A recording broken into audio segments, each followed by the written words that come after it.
Дур нийгмийн даатгалын өр төлбөрийн лавлгааны тухайд түншлэн тендер зарснаас хойших байдлаар эрх бүхий байгууллагаас татврын өргүү болохыг нотлох баримт бичиг ирүүлэв.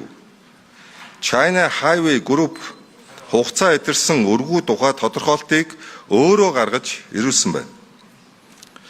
Citibank, NA Хонконг банкны имэйл ирүүлсэн боловч зээлийн мэдээллийн сангийн тодорхойлолтой адилах баримт бичгийг ирүүлээгүй.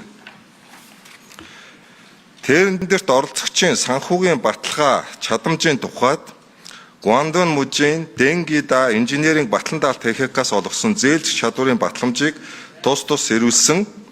Харилцагч банкны дансны үлдэгдэл арилжааны банкнаас зээл авах боломжтой тухай тодорхойлтыг ирүүлээгүй.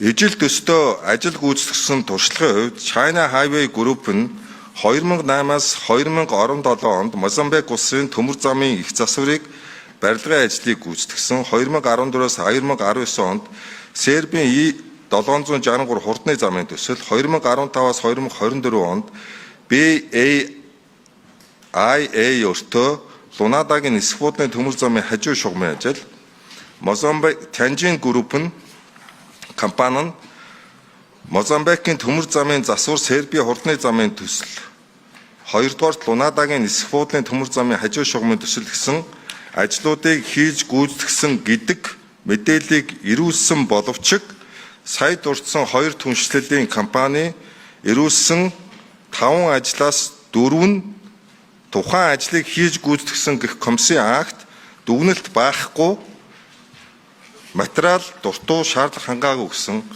ийм дүгнэлтийг хийснийг та бүхэнд танилцуулъя. Баярлалаа.